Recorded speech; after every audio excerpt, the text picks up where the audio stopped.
Plunkett from the Baptist Church way up north. Come and do your thing. Joyce and blessing. Joyce, you know, I'm looking at all this farm machinery up here, and it makes me think of a farming story, I know. And then seeing the see and say, how many of your kids have a see and say? Okay, and then taught our children what the animals say. You know, the pig goes oink, the cow goes moo, the chicken goes cluck cluck, or bonk bonk. And the deer, the one on my kids says it had a deer on it, and it said the deer goes thud. And we're in that season of thud. But thinking of this farmer story, you see there's these two farmers, they went out for breakfast every Saturday morning. They met at the little coffee shop and they had breakfast together, or at least a cup of coffee. And there was a rich farmer, of course, he drove up in his new Jeep, he did that truck, key out, and goes into the coffee shop. And then there's the poor farmer. He shows up and he takes the baling wire and nails the door, gets out, closes the door, you know, when he goes in there, and he's sitting there, they're having coffee.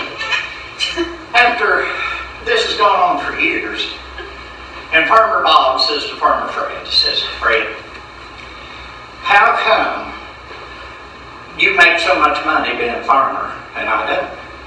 We have the same number of acres, the same water flows on your land as flows on my land, and yet you make all that money and I just can't hardly make ends meet.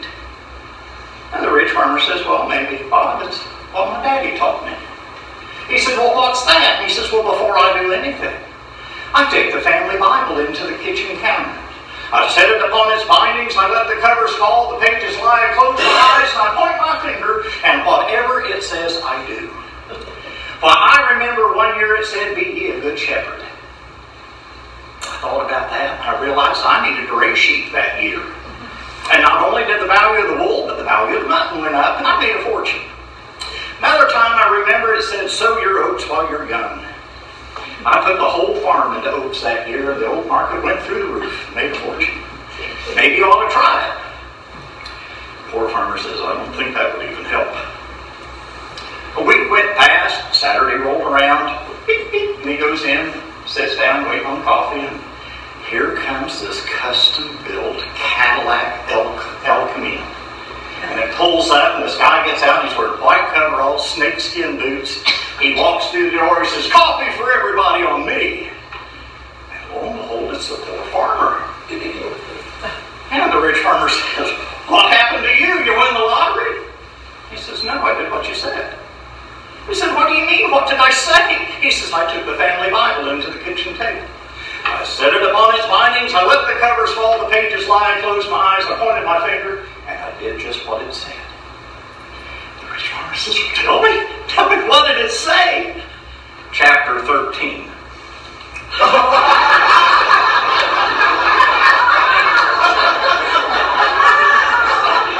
case you see the poor farmer in a new pickup truck, you know what he's done.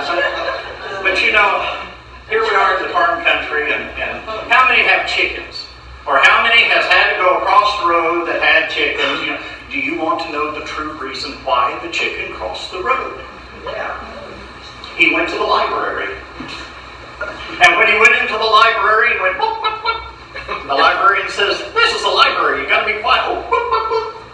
And the librarian said, okay, so got him a book.